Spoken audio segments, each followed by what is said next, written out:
What's up, real filmers? I'm here at the 2016 DC Independent Film Festival, and I have here with me director, writer Justin Chambers. How you doing, man? Good. How are you? Nice to meet you, man. You too, man. Thanks for coming out. Can you tell me first? Did you just come in yesterday? Did you have a chance to hang out here in DC for a bit before you? Yeah. I just came in yesterday. I got a chance to kind of go around. I'm going to do a lot of that tomorrow because I've never been to Washington, D.C. before. Really? Yeah. Okay. So for me, this was like a cool experience because, our film, it's like to open up in the capital of the nation was just awesome. So it's like, but I want to make sure I see everything because who knows when I'll be back. Maybe next year's film festival. There you go. So before we jump into it, what places are you planning on hitting up? I know it's kind of like short-term notice to kind of hit all the memorials or hit all the... I want to hit them all, actually. I want to go on tour and go to every venue and everything to see. So it's going to be a long day tomorrow. We have the awards show tomorrow night for the festival. Sure. So it's that's my deadline, but we're going to start early and hit them all up. There you go. All right. So jumping right into American Bread, can you talk a bit of how that story came together and just how... the film tells the story about the last crime syndicate in Detroit and how mysteries, lies, and betrayal devour the trust which holds them together. I mean, everyone knows when you trust somebody, there's peace. But once you lose that trust, it's like nothing will ever be the same no matter how much you try. And so the film kind of centers around that. And the idea for this film kind of came just from a lot of different things. I just wanted to tell a story about families that you don't often see. I love the mafia. I loved film like The Godfather.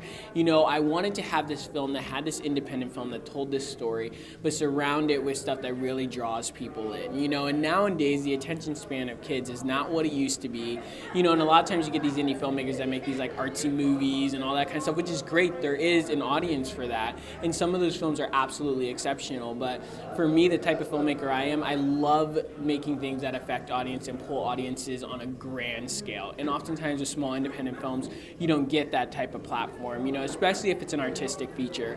So I love to make stuff that's a little bit more commercial, but at heart, it feels independent because it still has that story. So, okay. All right. Well, with that being said, can you talk a bit about how that casting process came together? Because you have a pretty impressive cast that you assembled, so to speak, for this film. So how did that come about? It was one of those things where we held auditions for like weeks and weeks and weeks and weeks and weeks to try and find, a lot of the more supporting characters and different things like that. As far as, your Michael Lerner, your Eva Tamargo, Rolando Watts and those kind of things. It's like me and Rolando go actually back to, a previous film that we did, my first feature, Broken Roads. And then as far as the other ones, it's like I knew they were right for the role. Mm-hmm. There was actually other people in line for those different roles that we had already had scripts out to that were interested, and it was about scheduling and stuff like that. So that was very business Hollywood. It was like the agents working with the agents and managers to land the talent you wanted to see up on the screen. And a lot of independent filmmakers don't realize this, but they have access to those cast members. They can get big stars if they want. They just have to have the material and the presentation to back it up. And that's what a lot of the independent filmmakers lack, because they don't really have, the know-how or to create those proposals, to present their work in the best light. Because oftentimes directors or writers, they're never really in the forefront. They're not actors. They're not about putting themselves out there and selling it. And that's what you have to do when you're a small fish in a big pond. You have to say like, hey, look, I know I'm an independent filmmaker. I know I'm small, but look at what I can do if you give me the opportunity. Gotcha. So with this film, again, it's here at the DC Independent Film Festival, but, what are your plans for the film going forward with the festival circuit? Or, are you planning on having it shown at other festivals? Absolutely. My aspiration at the end of for this film is to play to a huge audience. So I want it to be on like either paid TV network or even a small theatrical deal, maybe something like Netflix, Showtime, HBO, even or Spike maybe, and those kind of things, and then going to DVD and all of these kind of things, video on demand. That's where the final destination is, But right now, next weekend, we're actually going to be playing at the NoHo Sin Fest, where we're nominated for Best Picture, Best Director, and Best Actor for Michael Lerner. And then after that, we're playing at the Beverly Hills Film Festival on April 8th, which will premiere at the Man Chinese Theater, which is obviously like a huge venue.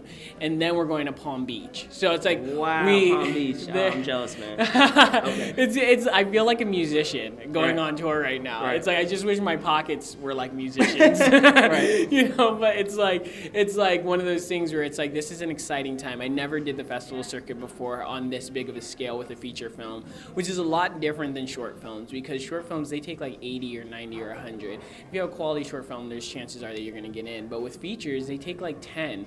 You know, I think Beverly Hills took like 5. You know, and it's like how are you supposed to compete when there's like, I mean, I think the DC Independent Film Festival got 2,500 submissions. Yeah. It's like the competition, and there's room for all of us in the successful realm. Like I have a lot of industry contacts, and it's like there's room for all of us there. But the film festival circuit makes it so competitive, so it's like really hard to like shine, you know. But it's like when you get an opportunity like this, you got to make the most of it. There you go. All right. So American Bread, beyond American Bread, is there? Do you already have another project gestating? Absolutely. Or Yeah, I'm can you working on comment it. Go Yeah, ahead. I can comment on it. I'm working on a new script that's once again just another genre. It's like a thriller mystery kind of thing. I love being versatile in what I do. My first film was like, you know, this little intimate, like, you know, family drama. This is like crime and action and stuff, and this new one's gonna be mystery thriller.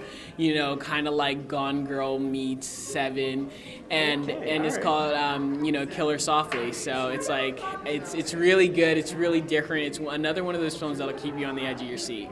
All right, I'm looking forward to it. Well, there you go, guys. Again, I'm here at the 2016 DC Independent Film Festival. I'm Brandon Troy. This is Justin Chambers. I'll see you soon. See you guys.